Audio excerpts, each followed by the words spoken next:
স্বামীর শ্রাদ্ধের দিন স্ত্রীর রহস্যজনক মৃত্যু, অগ্নিদগ্ধ মৃতদেহ উদ্ধার রেল ট্র্যাক থেকে।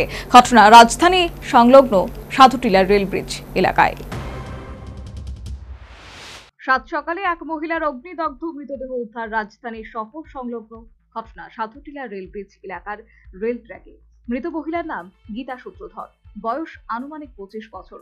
খবর পেয়ে ঘটনাস্থলে ছুটে আসে পূর্ব থানার পুলিশ এবং ডগ স্কোয়াড ও ফরেনসিক।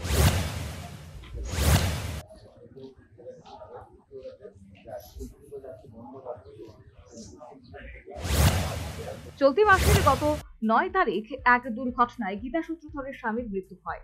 মহিলার স্বামী প্রসেনজিৎ সূত্রধর ওএনজিসিতে শ্রমিকের কাজ করতেন। শনিবার তার স্বামীর শ্রাদ্ধানুষ্ঠান ছিল, কিন্তু তার আগে এই মহিলার মৃত্যুকে ঘিরে চাঞ্চল্য গোটা এলাকায়। পুলিশ একটি অস্বাভাবিক মৃত্যুর মামলা হাতে নিয়েছে এবং এই মহিলার শ্বশুর ও দেওরকে পুলিশ জিজ্ঞাসা করার জন্য থানায় নিয়ে গেছে বলে জানিয়েছে পূর্ব আগরতলা থানার ওসি সুব্রত দেবনাথ। তখন আমরা খবর পেয়েছি এলাকাবাসী থেকে যে সাধুটিলা রেল ব্রিজের নিচে একটা ফিমেল ডেড বডি পাওয়া গেছে। তো অ্যাকর্ডিংলি আমি ওসি দুর্গার আউটপোস্ট এবং উইমেন থানার অফিসার সকল রেকর্ড এসেছি। সাথে সাথে আমাদের যে senior officer SDPO sir, additional SP urban sir, SP স্যারের সাথে সাথে ঘটনাস্থলে এসেছে। তো আমরা এসে দেখেছি বডিটা অলমোস্ট মানে বার্ন ছিল। তো এখন বার্ন ছিল দেখে আমরা করতে পারিনি, তবে এটা হোমিসাইডাল অ্যাক্সিডেন্টাল নেচার।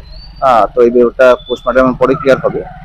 তো হাওয়ার আমরা ডাউটফুলি আমরা বাড়ির 3 জনকে আমরা জিজ্ঞাসাবাদের জন্য থানাতে নিয়ে গেছি, ইন্টারোগেশন করা হবে।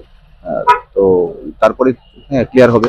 অ্যাকচুয়ালি ওনার যে মারা গেছে মহিলার নাম হলো স্বামীর শ্রাদ্ধের দিনে স্ত্রীর মৃতদেহ উদ্ধার, অগ্নিদগ্ধ মৃতদেহ উদ্ধার রেল ট্র্যাক থেকে। ঘটনা রাজধানী সংলগ্ন সাতক্ষীরা রেল ব্রিজ এলাকায়। আর এই রহস্যজনক মৃত্যুর ঘটনায় সংশ্লিষ্ট এলাকায় তীব্র চাঞ্চল্য বিরাজ করছে। Bureau report, news vanguard.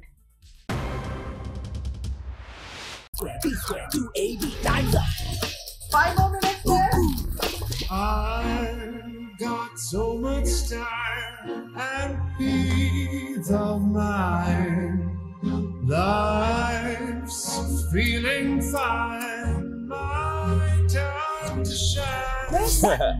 At SIP Abacus, we build math foundation and improve academic performance. SIP Abacus,